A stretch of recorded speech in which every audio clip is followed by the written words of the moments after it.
সিদ্ধ ডিম দিয়ে মেয়োনিজ ভাবা যায়? এখন আমার মনে হচ্ছে কেন এই রেসিপিটি আমি আগে জানলাম না। ভাইরে ভাই, এত মজা এই সিদ্ধ ডিমের মেয়োনিজটা, তার উপরে আবার হেলদি। আগে যখন কাঁচা ডিম দিয়ে আমি মেয়োনিজ বানাতাম তখন আমার পরিবারের কেউই এই মেয়োনিজটা খেতে পছন্দ করতো না, বিশেষ করে আমার মা একদমই খেতে পারতো না। আর সিদ্ধ ডিম দিয়ে যখন আমি এই মেয়োনিজটা আমার মাকে বানিয়ে খাওয়ালাম, আমার মা তো এই মেয়োনিজের একদম ফ্যান হয়ে গিয়েছে।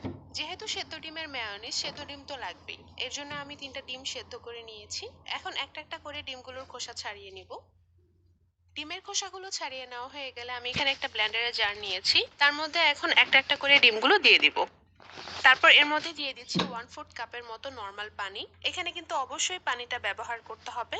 তারপর দিয়ে দিলাম 1/3 কাপের মতো সয়াবিন তেল। এর পরিবর্তে আপনারা অলিভ অয়েল বা সানফ্লাওয়ার অয়েলও দিতে পারবেন। তারপর দিয়ে দিচ্ছি হাফ চা চামচের মতো লবণ।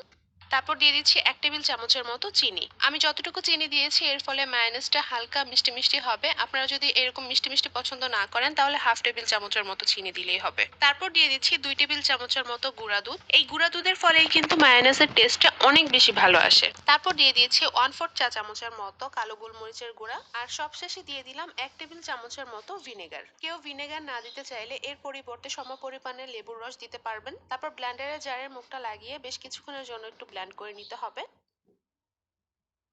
কিছুক্ষণ ব্লেন্ড করে নেওয়া হয়ে গেলে ঢাকনাটা সরিয়ে একটা চামচের সাহায্যে একটু নেড়েচেড়ে দিচ্ছি। দেখতেই পাচ্ছেন মায়োনেজের টেক্সচারটা কিন্তু এখন একদম স্মুথ হয়নি। এই জন্য চামচ দিয়ে একটু ভালোভাবে নেড়েচেড়ে নেওয়ার পরে আমি আরেকবার একটু ব্লেন্ডারে ব্লেন্ড করে নিব।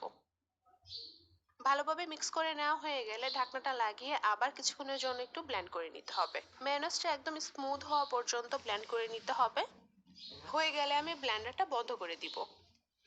এই তো মেয়োনিজটা একদম পারফেক্টলি ডান। আমি একটা চামচের সাহায্যে আপনাদেরকে একটু দেখিয়ে দিচ্ছি এর কনসিস্টেন্সিটা কতটা পারফেক্ট হয়েছে, দেখতেই পারছেন। কেউ বলবে এটা সেদ্ধ ডিমের মেয়োনিজ। আমি কাঁচা ডিম দিয়ে যখন মেয়োনিজ বানাই তখন সেটা দেখতে যেমন হয় ঠিক তেমনই হয়েছে কিন্তু দেখতে। এখন এই মেয়োনিজটা আমি একটা বাটিতে সার্ভ করে নিব। আপনাদের সবার কাছে অনুরোধ থাকবে আপনারা একবার হলে এই মেয়োনিজটা বাসায় ট্রাই করবেন।